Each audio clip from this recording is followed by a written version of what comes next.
नमस्कार दोस्तों, बहुत सारे ऐसे मेरे सब्सक्राइबर हैं जो हमेशा मुझे कमेंट करते हैं कि रोहित भाई आप हमें विदेश में माल बेचने की जानकारी दीजिए अपनी वीडियो के माध्यम से। हमारे पास कोई प्रोडक्ट है, हम घर पे बना रहे हैं, आप हैंडीक्राफ्ट का कोई काम कर रहे हैं, आपके पास कोई डिजिटल प्रोडक्ट है, आप कोई भी ग्राफिक डिजाइनर हैं या आपके पास फिजिकल प्रोडक्ट है, आपके पास कोई राजस्थानी प्रोडक्ट है, आपके पास कोई नॉर्मल प्रोडक्ट है और उसमें आप क्रिएटिविटी करके उसे एक यूनिक प्रोडक्ट बना देते हैं और आपके पास जीएसटी वगैरह नहीं है, तो आप उसे इंटरनेशनल लेवल पर सेल करना चाहते हैं, तो किस तरीके से कर सकते हैं? इसकी डिमांड काफी लंबे समय से आ रही थी, तो मैंने सोचा कि इसके ऊपर आप लोगों के लिए मैं वीडियो बना देता हूं और आपको कंप्लीट गाइड कर देता हूं कि अगर आप इंटरनेशनली सेल करना चाहते हैं विदाउट जीएसटी तो किस तरीके से सेल कर सकते हैं। दोस्तों, आपने एक प्लेटफॉर्म का नाम सुना होगा जिसका नाम है इट्सी प्लेटफॉर्म जो है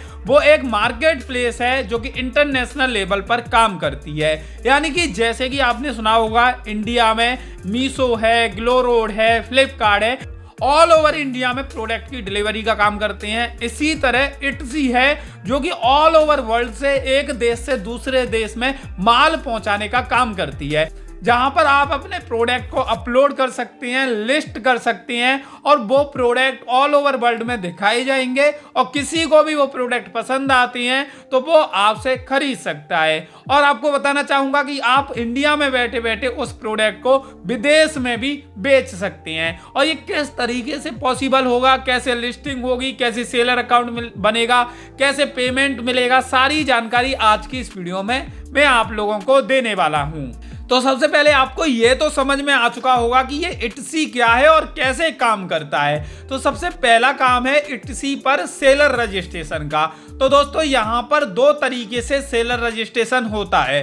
पहला तरीका है आप इंडिविजुअली सेलर रजिस्ट्रेशन कर सकते हैं, दूसरा तरीका है आप बिजनेस के तौर पर सेलर रजिस्ट्रेशन कर सकते हैं। इंडिविजुअली अगर आप सेलर रजिस्ट्रेशन करोगे तो आपकी बेसिक डिटेल लगेंगी जो कि आपकी पर्सनल डिटेल है, जैसे आपका पैन कार्ड, आपकी नाम, आपकी मोबाइल नंबर, आपकी ईमेल आईडी, यानी कि आपकी पर्सनल डिटेल वहां पे आपको देनी होगी। इसी जगह आप सेलर रजिस्ट्रेशन कर रहे हो बिजनेस का पॉइंट ऑफ व्यू से, बिजनेस के तौर पर, तो आप बिजनेस के तौर पे भी कर सकते हैं जिसमें आपका जीएसटी सर्टिफिकेट लगेगा। लेकिन मैं आपको बताना चाहूंगा कि यहाँ पर जो इंडिविजुअली रजिस्ट्रेशन करेगा वो व्यक्ति भी अपने प्रोडक्ट सेल कर सकता है और जो जीएसटी जो बिजनेस के तौर पर रजिस्टर करेगा वो भी सेल कर सकता है, यानी कि दोनों लोग यहाँ पे आसानी से सेल कर सकते हैं। तो सबसे पहला काम होगा कि आपको यहाँ पर सेलर रजिस्ट्रेशन करना होगा। सेलर रजिस्ट्रेशन करना बहुत ही ज्यादा आसान है, उसकी हम आगे बात करने वाले हैं। दूसरा स्टेप आपका रहेगा सेलर रजिस्ट्रेशन करने के बाद प्रोडक्ट की लिस्टिंग करने का। अब भाई प्रोडक्ट की लिस्टिंग करना यहाँ पे काफी ज्यादा आसान है। आपके पास जो भी प्रोडक्ट हैं, फिजिकल प्रोडक्ट हो, डिजिटल प्रोडक्ट हो, तो आपको उनकी लिस्टिंग करनी होगी, उनकी रेट आपको डॉलर में डालनी होगी कि कितने डॉलर का आप उसे सेल करना चाहते हो, क्या प्रोडक्ट है, उसका टाइटल, डिस्क्रिप्शन, रेट वगैरह सारी चीजें डालनी होगी। यहाँ पे एक चीज और मैं आपको बताना चाहूंगा, यहाँ पर एक प्रोडक्ट की आप लिस्टिंग करोगे तो आपको $0.20 की लिस्टिंग फीस आपको देनी होगी, यानी कि एक लिस्टिंग का $0.20 ये आपसे चार्ज करेंगे। अब आप जैसे 5 लिस्टिंग कर देते हैं या 6 लिस्टिंग कर देते हैं तो जितना इनका फीस है, लिस्टिंग फीस, वो आपको देनी होगी। अब उसके बाद क्या होता है कि जैसे ही आप यहाँ पे लिस्टिंग कर देते हो तो आपको इंक्वायरी आना शुरू हो जाती है, आपको ऑर्डर आना शुरू हो जाते हैं। तो जो इट्सी का सेलर पैनल है उसमें लॉगिन करके आप देख सकते हैं कि आपको ऑर्डर आया है और आपको बताना चाहूंगा वो ऑर्डर आपको प्रोसेस करना होता है। यहाँ पे शिपिंग दो तरीके से आप कर सकते हैं, इट्सी की भी इसमें हेल्प ले सकते हैं, यानी कि इट्सी के माध्यम से भी आप शिपिंग कर सकते हैं। इसके अलावा खुद भी आप इंटरनेशनली शिप कर सकते हैं। आपको मैं बताना चाहूंगा कि ऑर्डर आने के बाद आपको उस माल को पैक करना होता है और आप कहीं से भी, चाहे तो कुरियर से, चाहे आप पोस्ट ऑफिस से, चाहे ट्रांसपोर्ट से, आप उस माल को निकलवा सकते हैं। आपको यहाँ पे पेमेंट पहले ही मिल जाता है, लेकिन वो पेमेंट आता कहाँ पे है दोस्तों? जैसा कि आपको पता होगा कि ये पेमेंट डॉलर में आता है तो सीधा आपके अकाउंट में नहीं आता। एक पेपल कंपनी है, पेपल में आपको अपना अकाउंट बनाना होता है। पेपल एक मीडिएटर कंपनी है जो विदेश से आए हुए पैसे को पहले पेपल में भेजा जाता है और पेपल आपके बैंक अकाउंट में ट्रांसफर करती है और इस पैसे पर वो चार्ज भी लेती करती है, क्योंकि वो आपके पैसे को ट्रांसफर करके आपके बैंक अकाउंट में भेजती है। तो होता क्या है कि जो भी आपके प्रोडक्ट को खरीदता है वो आपको पेमेंट करता है, तो वो पेमेंट आपके पेपल अकाउंट में चला जाता है और उस पेमेंट को आप अपने बैंक में विड्रॉ कर सकते हैं, जिसमें पेपल बीच में कुछ कमीशन लेता है। तो आपके पास पैसा पहले ही आ जाता है, उसके बाद आपको माल भेजना होता है और माल भेजने के बाद डील फाइनल हो जाती है। तो जैसा कि आपको मैंने बताया कि यहाँ पे दो तरीके के प्रोडक्ट सेल होते हैं, एक होते हैं फिजिकल प्रोडक्ट, एक होते हैं डिजिटल प्रोडक्ट। अब भाई फिजिकल प्रोडक्ट को तो आपको भेजना पड़ता है, लेकिन डिजिटल प्रोडक्ट को आपको भेजने की जरूरत नहीं पड़ती। दोस्तों मैंने भी यहाँ पे डिजिटल प्रोडक्ट सेल किए थे और वो डिजिटल प्रोडक्ट क्या थे वो मैं अब आपको समझाता हूँ, जिससे मेरा जो ट्रांसपोर्ट का खर्चा था वो सीधा सीधा बच जाता था और मैंने कभी माल भेजा भी नहीं।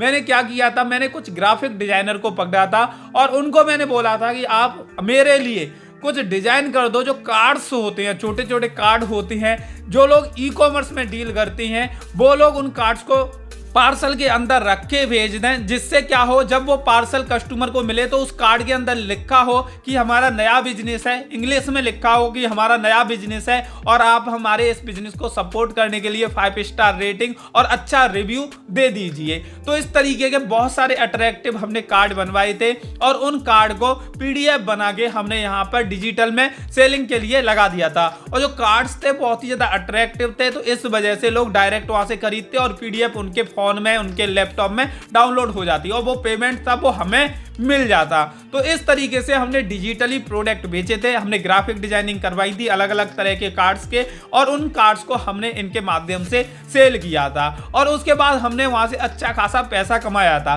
तो हमारा यहाँ पे कोई ट्रांसपोर्ट का खर्चा नहीं आता था, सिर्फ और सिर्फ हमारा डिजाइन बनाने में खर्चा आता था। इसी जगह आपका कोई फिजिकल प्रोडक्ट है तो उसको आपको कस्टमर तक भिजवाना होगा, विदेश में भिजवाना होगा। आज के टाइम पर विदेश में माल भिजवाना बहुत ही ज्यादा आसान हो गया है।